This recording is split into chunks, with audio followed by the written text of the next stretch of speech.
I am going to show you one map. One single map. And this map, even if you do not know the war, even if you do not know the participants, even if you have never studied a day of military strategy in your life, this map will tell you exactly how this conflict ends, who holds the real power, and why the entire global economy is now hanging by a thread stretched across 33 kilometers of water. 33 kilometers. That is the width of the Strait of Hormuz at its narrowest point. People can swim across it. A fast boat can cross it in minutes. A drone can traverse it in seconds. And through that sliver of ocean, that absurdly small, almost laughably narrow corridor of water between the Iranian coastline and the tip of Oman, flows 20% of every barrel of oil consumed on this planet, every single day. 17 million barrels, moving through a gap that is smaller than most American counties. This is not just a shipping lane. This is the center of the world. And I do not use that phrase for dramatic effect. I use it because it is geographically, economically, and strategically the single most important piece of water on Earth, and the country that controls the coastline overlooking it, the country whose mountains rise directly above those shipping lanes, whose missile batteries and drone bases sit hidden in valleys that American satellites can photograph, but American bombs cannot easily reach. That country just closed it. Iran shut the Strait of Hormuz, not partially, not symbolically, functionally. Ships are being attacked, insurance companies have withdrawn coverage, tanker traffic has stalled, and the 20% of global oil that used to flow through that corridor every day is no longer flowing. In this breakdown, I am going to use this one map to walk you through exactly why this matters more than any other event in modern geopolitics. I am going to show you the 4 dependencies that make the Strait of Hormuz the linchpin of the global economy. Oil, food, water, and money. I am going to explain why the geography of this region makes Iran nearly impossible to defeat without a ground invasion, and why a ground invasion may be the one option the United States cannot afford to pursue. I am going to show you why the countries that depend most on this strait, Japan, India, China, South Korea, face existential crises measured not in years, but in months. And I am going to walk you through the escalation ladder that begins with a closed strait and ends with a question that no one in Washington, Beijing, or Moscow wants to answer. How far are you willing to go? Subscribe to join the community. Leave a comment so we can keep the conversation going. And share this video, because what is happening in the Strait of Hormuz right now will determine oil prices, food prices, stock markets, and potentially whether the great powers of the world stumble into a conflict that none of them can control. Let me start with the map. Look at this geography, because geography is destiny, and the geography of the Strait of Hormuz has destined this region to be the most fought over, most strategically critical, most dangerous piece of real estate in human history. On one side, you have the GCC, the Gulf Cooperation Council nations, Saudi Arabia, the UAE, Kuwait, Qatar, Bahrain, Oman, flat desert, open terrain, cities that rose from sand in a single generation, built on oil money, sustained by imported food, hydrated by desalination plants that turn seawater into drinking water through processes that consume enormous amounts of energy. On the other side, you have Iran, mountains, the Zagros Range, peaks rising to 14,000 feet. Valleys so deep and so numerous that an entire military infrastructure can be hidden inside them. Missile batteries, drone factories, command centers, ammunition depots, invisible to satellites, resistant to airstrikes, accessible only to ground forces, willing to fight through some of the most punishing terrain on the planet. This is not a fair matchup, and I do not mean that in the way you might expect. The GCC nations have wealth. They have American military bases. They have the most advanced defense systems money can buy. Patriot missiles, THAAD interceptors, F-35 fighters. On paper, they should be able to defend themselves against anything Iran can throw at them. But look at the map again. Look at what they are trying to defend. Oil fields. Sprawling, exposed, impossible to hide oil fields that stretch across flat desert terrain for hundreds of miles. Every one of them visible from space. Every one of them within range of Iranian drones that cost a few $1,000s each. Every one of them a target that cannot be moved, cannot be concealed, and cannot be defended against saturation attacks by hundreds of cheap, expendable, unmanned systems. Desalination plants, the facilities that produce 60% of the fresh water consumed by populations in the millions. Massive industrial complexes sitting on the coastline, visible from orbit, within range of Iranian cruise missiles and Shahed drones launched from mountain valleys that American aircraft cannot easily suppress. American military bases, dozens of them, scattered across the GCC, housing tens of thousands of personnel and billions of dollars in equipment, fixed positions, known locations, permanent targets that Iran has been plotting firing solutions against for decades. The asymmetry is not what Western analysts usually describe. The asymmetry is not that the US is stronger and Iran is weaker. The asymmetry is that Iran's targets, mountains, valleys, dispersed and hardened positions, are nearly impossible to destroy from the air. And the GCC's targets, oil fields, water plants, military bases, are nearly impossible to defend from the ground. Iran hides in mountains. The GCC sits on a desert. Iran's weapons are cheap, numerous, and expendable. The GCC's assets are expensive, singular, and irreplaceable. Iran can absorb punishment and continue operating from dispersed positions.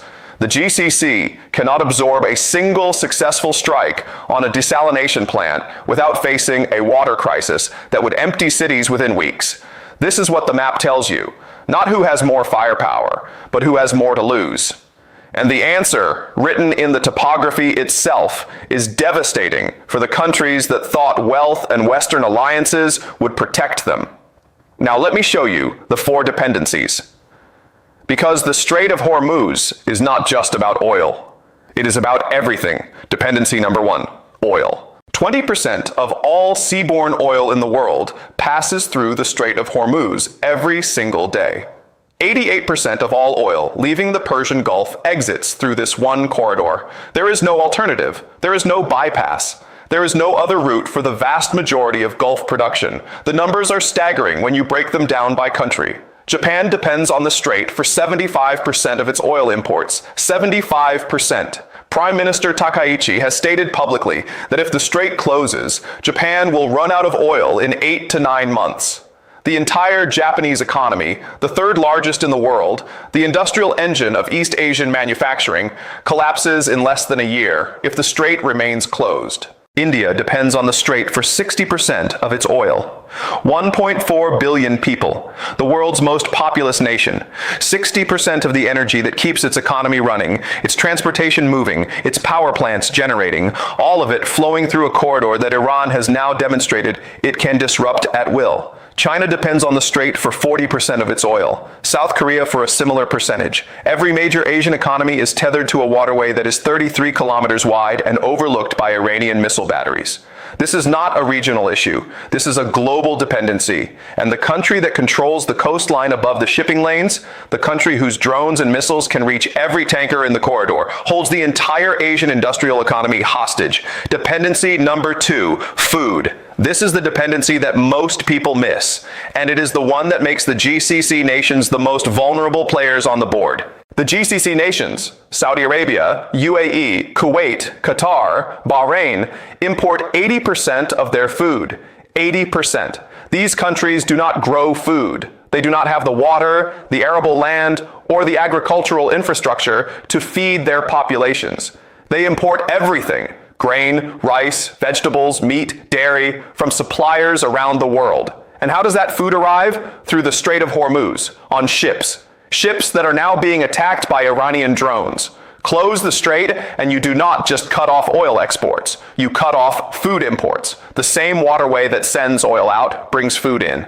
And 80% of the food consumed by tens of millions of people in the GCC depends on that waterway remaining open. Dubai has a population of approximately 3.5 million people. 90% of them are foreign nationals, expatriates who came for economic opportunity and who will leave the moment that opportunity disappears. If food shipments slow, if prices spike, if the perception of safety erodes, those 3.1 million expatriates do not stay and fight. They leave, they get on planes, and they go home.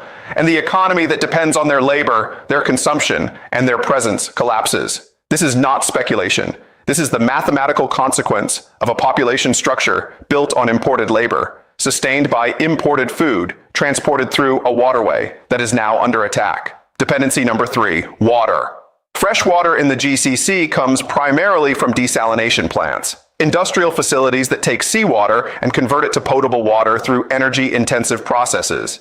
60% of all water consumed in the GCC is produced by desalination. These plants are large, they are fixed, they sit on the coastline, they are visible from space, and they are within range of Iranian missiles and drones. How difficult is it to destroy a desalination plant with a drone? The answer is, it is trivially easy. A Shahed drone costs a few $1,000s. A desalination plant costs billions and takes years to build. The economics of attack versus defense are so asymmetric that no amount of air defense spending can guarantee protection against a sustained campaign targeting water infrastructure. Destroy a desalination plant and millions of people lose access to drinking water. Not in months, in days, because the GCC does not have strategic water reserves that can sustain populations for extended periods without desalination. The plants run continuously because they must. Any interruption creates an immediate crisis. This is the vulnerability that Iran understands and that the map makes visually obvious. The GCC is a desert. It has no natural fresh water sources sufficient to support its population. It depends entirely on industrial infrastructure. Infrastructure that is exposed, fixed, and within range of an adversary that can hide its weapons in mountains and launch them at will. Dependency number 4, money. This is the dependency that connects the Strait of Hormuz to the American economy and to the global financial system. The GCC sells oil. It receives US dollars. Those dollars flow into the American financial system, into treasury bonds, into stock markets, into real estate, into the investment vehicles that sustain American economic growth. This is the petrodollar system. The arrangement, in place since the 1970s, under which Gulf oil is priced and sold exclusively in US dollars. Every country that wants to buy Gulf oil must first acquire dollars. That requirement creates permanent structural demand for the US currency. Demand that allows the United States to run massive deficits, borrow at low interest rates, and maintain a standard of living that would be impossible without the world's need for dollars to buy energy. The GCC nations are not just oil producers. They are the largest recyclers of petrodollars back into the American financial system. Saudi Arabia, the UAE, and Kuwait have invested hundreds of billions of dollars in US stocks, bonds, and real estate. Their sovereign wealth funds are among the largest shareholders in America's most important companies, the technology giants that account for roughly a quarter of stock market growth. Cut off the oil, collapse the GCC economies, and those hundreds of billions of dollars stop flowing into American markets. The sovereign wealth funds, instead of investing, begin liquidating, selling US assets to fund domestic survival. The stock market loses its largest and most reliable source of foreign investment. Interest rates spike as treasury demand declines. The dollar weakens as petrodollar recycling slows. The Strait of Hormuz is not just a shipping lane for oil. It is the circulatory system of the petrodollar. It is the mechanism through which Gulf oil revenues are converted into American financial stability. Close the strait, and you do not just disrupt energy supply. You disrupt the financial architecture that has sustained the American economy since Richard Nixon took the dollar off the gold standard. Iran understands this. Iran has always understood this. And Iran's strategy, closing the strait, disrupting oil flow, collapsing the GCC, is not designed to win a military battle. It is designed to bankrupt the American empire by destroying the mechanism that creates demand for the American currency. This is what the map tells you when you understand the economics behind the geography. The Strait of Hormuz is not Iran's weapon against the GCC. It is Iran's weapon against the dollar. And the dollar is the foundation of everything. Now let me flip the map, because Iran has vulnerabilities too. And the strategy being deployed against Iran targets those vulnerabilities with the same geographic precision that Iran uses against the GCC. Iran is a mountain fortress. That is its strength. Missiles and drones hidden in valleys that airstrikes cannot easily reach. A dispersed military infrastructure that would take months of sustained bombing to degrade significantly. Terrain that makes ground invasion, the only decisive military option, prohibitively costly. But a fortress can also be a prison. The same mountains that protect Iran's military infrastructure also trap its population. 85 million people, living in a country that has been suffering from chronic drought for years, a country where climate change has dried up rivers, depleted aquifers, and stressed water systems that were already struggling to support the population. Iran has a water problem, and the strategy being deployed against Iran by the United States, by Israel, by the coalition conducting strikes, is designed to turn that water problem into a water catastrophe. The targeting is systematic. Infrastructure strikes have already hit power plants, the facilities that pump water through Iran's distribution networks. Future strikes will target dams, reservoirs, water treatment facilities, and the electrical grid that powers them all. The logic is brutal and ancient. You do not need to conquer a fortress. You need to make it uninhabitable. Cut off the water inside the walls, and the population either rebels against the commander who locked them in or flees through whatever exit remains. This is where the war is heading. Both sides, Iran and the US-led coalition, have the ability to destroy the other's water infrastructure.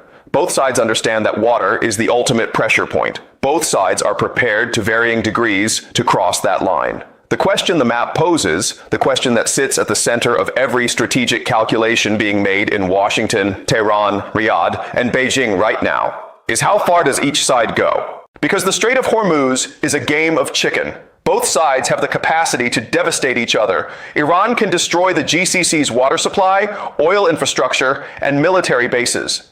The coalition can destroy Iran's water supply, power grid, and civilian infrastructure. Both sides know what the other can do. Both sides know the costs. And the asymmetry that matters most is not military. It is psychological. Iran is a Shia theocracy. Its population has a cultural framework built around martyrdom, the willingness to suffer for a cause that is defined as sacred.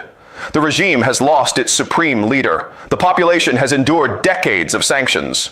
The threshold for what constitutes unbearable pain is, by any historical measure, extraordinarily high. The GCC is a collection of wealthy, materialistic, expatriate-dependent economies. The populations are not rooted, they are transactional. 90% of Dubai's residents are foreigners who will leave the moment conditions deteriorate below a comfort threshold that is, by any historical measure, extraordinarily low. One side is willing to suffer. The other side is designed to flee. The map does not tell you who has more weapons. The map tells you who has more resilience. And the answer is written in the mountains on one side and the glass towers on the other.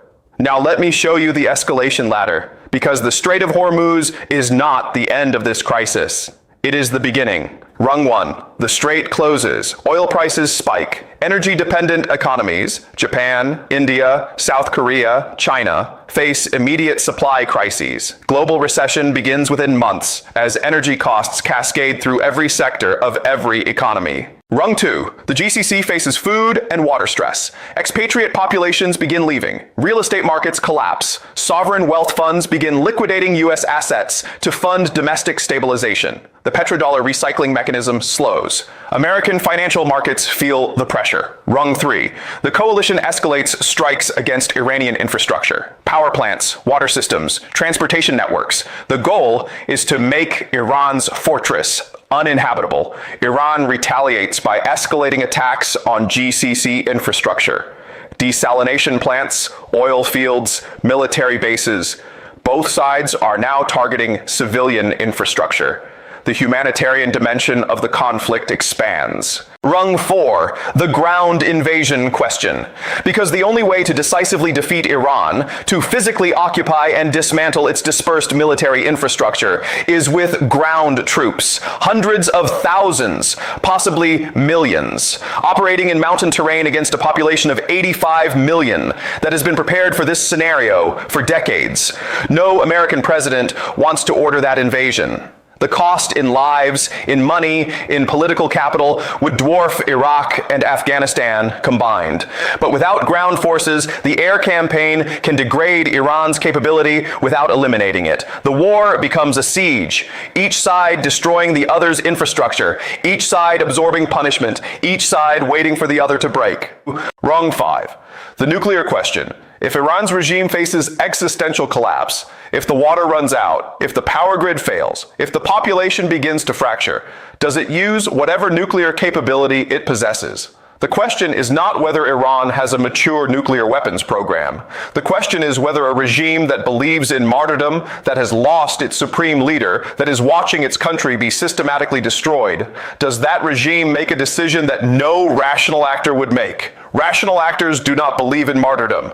And the people making decisions in Tehran are not rational actors by Western standards. They are ideological actors operating within a framework that assigns spiritual value to sacrifice. And spiritual value calculations do not follow the same logic as strategic value calculations. Rung 6, the great power question, because the Strait of Hormuz does not exist in isolation. It exists at the intersection of American, Chinese, Russian, and European strategic interests. Every major power has equities in this crisis. Every major power faces consequences from a prolonged closure. Europe, specifically Germany, France, and Britain, is already discussing military involvement. If European forces deploy to the strait, the conflict expands from a US-Iran confrontation into a Western coalition operation. And if a Western coalition is fighting in the Middle East, the incentives for Russia and China to support Iran, not directly, not with troops, but with intelligence, with technology, with diplomatic cover, increase dramatically. This is the escalation ladder that the map reveals, not a ladder with a top rung, a ladder that disappears into clouds. Each rung higher than the last, each step more dangerous than the previous one, and no one, not Washington, not Tehran, not Beijing, not Moscow, can see how high it goes or what waits at the top. Now let me give you 3 scenarios, because the map shows you the geography, the dependencies show you the stakes, and the escalation ladder shows you the trajectory. What remains is the question of how far each side is willing to climb. Scenario 1, negotiated de-escalation. The economic pain of a closed strait proves unbearable for all parties. Oil prices surge past $150, Asian economies enter recession, GCC food supplies tighten, American financial markets decline as petrodollar recycling slows. Both sides, under pressure from their own populations and from global powers that depend on Gulf energy, agree to negotiations. The terms involve a ceasefire, a partial reopening of the strait under international naval escort, and a framework for addressing the underlying conflicts that led to the war. The negotiations do not resolve the fundamental issues. Iran's nuclear program, Israel's security concerns, the GCC's vulnerability, all remain. But the immediate crisis de-escalates because the alternative, continued closure, is too costly for everyone. Probability, 30%. This requires both sides to calculate that the costs of continued conflict exceed the costs of compromise. Iran's ideological commitment and the coalition's military momentum make mutual de-escalation difficult but not impossible. Scenario 2, prolonged siege. Neither side backs down. The strait remains contested. The coalition establishes convoy escort systems, American, French, and Allied warships escorting commercial vessels through the corridor. Oil flow partially resumes at 50% to 60% of pre-crisis levels. Iran continues asymmetric attacks, fast boats, drones, occasional missile strikes that disrupt but do not halt shipping. The coalition continues airstrikes against Iranian military infrastructure. Both sides settle into a grinding war of attrition. Oil prices stabilize between $110 and $140. Global economic growth slows significantly but does not collapse. Asian economies diversify energy sources. Canadian oil, Australian LNG, renewable acceleration, reducing but not eliminating dependence on the strait. The conflict continues for months or years. Neither side achieves its objectives. The world adapts painfully, expensively, to a new normal in which the Strait of Hormuz is permanently contested territory. Probability, 45%. This is the most likely outcome because it requires no dramatic decision from either side. Both sides simply continue doing what they are already doing. The war does not end, it becomes permanent, and the world pays a permanent premium for energy security. Scenario 3, catastrophic escalation. The conflict expands beyond the strait. Iran strikes GCC desalination plants, triggering a water crisis that forces evacuations from major Gulf cities. The coalition responds by targeting Iranian civilian infrastructure, dams, reservoirs, power plants. Both sides cross the threshold into attacks on population-sustaining systems. Europe deploys military forces. France's carrier group arrives. Britain contributes naval assets. Germany provides logistical support. The conflict becomes a Western coalition operation. Russia provides intelligence support to Iran. China provides diplomatic cover and possibly covert technology transfers. The great powers align behind opposing sides, not with troops, not with formal declarations of war, but with the kind of behind-the-scenes support that sustains conflicts and prevents resolution. The escalation continues until one of two things happens. Either a diplomatic intervention, possibly led by China, which depends on Gulf oil and cannot afford a prolonged closure, forces a ceasefire, or the conflict reaches a threshold, nuclear weapons use, ground invasion, or direct great power confrontation that transforms a regional war into a global crisis. Probability: 25%. This requires multiple escalatory steps, each of which has constraints and costs. But the logic of escalation, each side responding to the other's escalation with further escalation of its own, is historically the most common trajectory of wars that begin with limited objectives and limited means. I am watching 5 things. First, oil prices.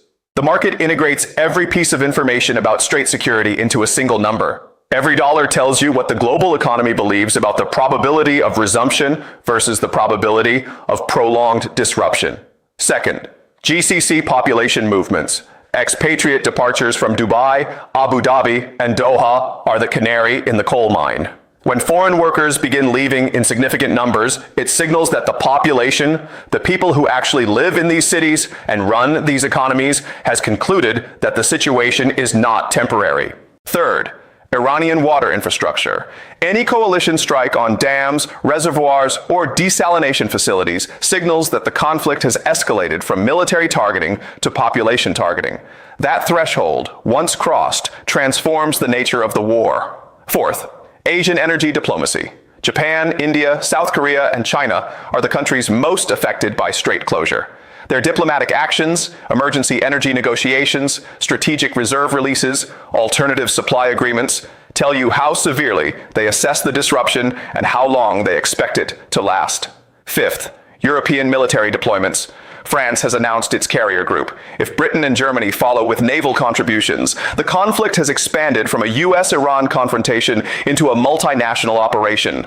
That expansion changes every calculation for every participant, including Russia and China.